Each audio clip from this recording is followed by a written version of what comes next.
फाल्गुन मास के पूर्णिमा तिथि पर होलिका दहन किया जाता है। इस वर्ष 13 मार्च 2025 को होलिका दहन का पर्व मनाया जाएगा। जैसा कि आप सभी जानते होंगे, होलाष्टक के 7वें दिन घरों के बाहर चौराहे पर होलिका दहन के पहले होली का डांडा गाड़ा जाता है। इस डांडा के आसपास सजावट भी की जाती है और फिर होलिका वाले दिन इस डांडा को निकालकर बाकी लकड़ी और उपले को जला दिया जाता है। कई लोग डांडा सहित भी होलिका दहन करते हैं। तो चलिए आज की वीडियो में जानते हैं होलिका दहन के दिन डांडा गाड़ने, सजाने और जलाने की सही विधि और नियम के विषय में। ओम नमः शिवाय, जय श्री कृष्णा। आप सभी का सनातन धर्मसार चैनल पर बहुत बहुत स्वागत है। मित्रों, वीडियो में सबसे पहले जानते हैं कि होलिका डांडा किस प्रकार से गाड़ा जाता है, कौन से नियमों का पालन करते हुए होलिका के दिन यह परंपरा निभाई जाती है। तो देखिए मित्रों, होली का डांडा एक प्रकार का पौधा होता है जिसे सेम का पौधा कहते हैं। कहीं से भी दो पौधे लाए जाते हैं जिनकी ऊंचाई करीब 4 से 6 फीट हो सकती है। इन्हें लाकर चौराहे पर एक छोटा सा गड्ढा खोदकर उसमें इसे गाड़ दिया जाता है। इससे पहले उन दोनों डांडा को गंगा जल से शुद्ध किया जाता है, फिर दोनों की पूजा की जाती है। होलाष्टक की शुरुआत में 2 डांडा रोपण कर इस उत्सव की शुरुआत की जाती है। एक डांडा होलिका का प्रतीक है जो प्रहलाद की बुआ थी और दूसरा डांडा प्रहलाद का प्रतीक है। आप जानते हैं होलिका के डांडा को कैसे सजाते हैं। तो देखिए मित्रों, होली के डांडा के आसपास पहले उपले यानी गाय के गोबर के कंडे जमाए जाते हैं। इसके बाद उनके आसपास चारों ओर लकड़ियां रखी जाती हैं। लकड़ियां जमाने के बाद उनके आसपास भर भोलिये भी लगा दिए जाते हैं। भर भोलिये गाय के गोबर से बने ऐसे उपले होते हैं जिनके बीच में एक छेद होता है। इस छेद में मूंज की रस्सी डालकर माला बनाई जाती है। एक माला में 7 भर भोलिये होते हैं।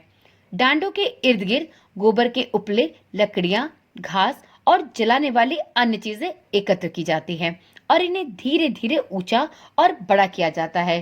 अंत में इसके आसपास बड़ी प्यारी प्यारी सी रंगोलियां भी बनाई जाती हैं। फिर रोशनी करके होली के गाने बजाए जाते हैं। होली के धुनों पर लोग नृत्य करते हैं।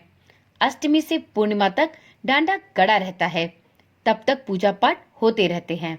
वीडियो में आगे बढ़ते हुए अब जानते हैं कि होलिका दहन किस प्रकार से की जाती है, इसके कौन कौन से नियम और विधि विधान होते हैं। तो मित्रों, फाल्गुन मास की पूर्णिमा की रात्रि को होलिका दहन किया जाता है। होलिका दहन के पहले होली के डांडा को निकाल लिया जाता है। उसकी जगह लकड़ी का डांडा लगाया जाता है। होलिका दहन के शुभ मुहूर्त के समय 4 मालाएं अलग से रख ली जाती हैं। इसमें एक माला पितरों के नाम की, दूसरी श्री हनुमान जी के लिए, तीसरी शीतला माता और चौथी घर परिवार के नाम की रखी जाती है। इसके पश्चात पूरी श्रद्धा से, पूरे मनोभाव से होलिका के चारों ओर परिक्रमा लगाई जाती है और सूत के धागे को लपेटा जाता है। होलिका की परिक्रमा आप 3 या 7 बार कर सकते हैं, जैसा आपके क्षेत्र में प्रचलन हो। इसके बाद शुद्ध जल सहित अन्य पूजा सामग्रियों को एक एक करके होलिका को अर्पित किया जाता है। फिर अग्नि प्रज्वलित करने से पूर्व जल से अर्घ दिया जाता है। होलिका दहन के समय मौजूद सभी पुरुषों को रोली का तिलक भी जरूर लगाया जाता है। अगले दिन सुबह थोड़ा जल छिड़ककर होलिका को ठंडा करके और उसकी राख को अपने घर अवश्य ले जाना चाहिए। ऐसी मान्यता है कि होलिका के राख को अपने घर में लाकर रखना बहुत शुभ होता है। अनेक स्थानों पर होलिका की भस्म का शरीर पर लेप भी किया जाता है। मित्रों, वीडियो में ये भी जानते हैं कि आपको होलिका दहन के दिन किन किन विशेष सामग्रियों की आवश्यकता पड़ती है। तो देखिए मित्रों, सबसे पहले तो प्रहलाद की प्रतिमा, गोबर से बनी होलिका, 5 या 7 प्रकार के अनाज जैसे नए गेहूं और अन्य फसलों की बालियां या सप्तधान। सप्तधान में आप गेहूं, उड़द, मूंग, चना, जौ, चावल और मसूर ले सकते हैं। एक माला और 4 मालाएं अलग से। रोली, फूल, कच्चा सूत, साबुत हल्दी, मूंग, बताशे, गुलाल, मीठे पकवान, मिठाइयाँ, फल, गोबर की ढाल, बड़ी फुलौरी और एक कलश जल। यह सभी सामग्री आपको होलिका दहन से पूर्व ही एकत्र कर लेनी चाहिए। आप जानते हैं होलिका दहन की पूजा विधि। तो मित्रों, होलिका दहन के दिन सबसे पहले होलिका पूजन के लिए आप पूर्व या उत्तर की ओर अपना मुंह कर बैठे। अब अपने आसपास पानी की बूंदें छिड़कें। गोबर से होलिका और प्रहलाद की प्रतिमा बनाएं। थाली में रोली, कच्चा सूत, चावल, फूल, साबुत हल्दी, बताशे, फल और एक कलश भर के जल रखें।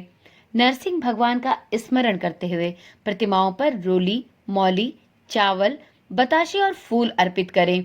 अब सभी सामान लेकर होलिका दहन वाले स्थान पर लेकर जाएं। अग्नि जलाने से पहले अपना नाम, पिता का नाम और गोत्र का नाम लेते हुए अक्षत हाथ में ले और भगवान श्री गणेश का स्मरण कर कर होलिका पर अक्षत अर्पण कर दे। इसके बाद प्रहलाद का नाम लेकर फूल चढ़ाएं। भगवान नरसिंह का नाम लेते हुए 5 अनाज भी अवश्य चढ़ाएं। अब दोनों हाथ जोड़कर अक्षत, हल्दी और फूल चढ़ाएं। कच्चा सूत हाथ में लेकर होलिका पर लपेटते हुए 3 या 7 परिक्रमाएं करें। आखिर में गुलाल डालकर चांदी या तांबे के कलश से जल चढ़ाएं।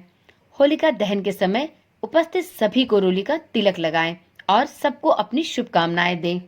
तो यह रही होलिका के दिन डांडा लगाने, सजाने और होलिका दहन के संपूर्ण नियमों की विस्तृत जानकारी। मित्रों, आप सभी को रंग बिरंगे इस होली के पर्व की अग्रिम शुभकामनाएं। आप सभी होलिका दहन के दिन भगवान प्रहलाद की पूजा संपूर्ण विधि विधान के साथ करें और उनकी तरह ही श्री हरि विष्णु की कृपा के पात्र बने। आपको इस चैनल पर होली से संबंधित सभी प्रकार के नियम विधियों और रोचक जानकारियों की वीडियो निरंतर प्राप्त होती रहेगी। यदि आप भी इस प्रकार की वीडियोस देखने में रुचि रखते हैं तो इस चैनल को अभी से सब्सक्राइब कर लें और साथ में नोटिफिकेशन बेल को भी जरूर ऑन करें, जिससे इस चैनल पर डाली जाने वाली सभी वीडियोस की सूचना आपके पास नियमित रूप से और सबसे पहले पहुंचती रहे। ओम नमः शिवाय। जय श्री कृष्णा। राधे राधे।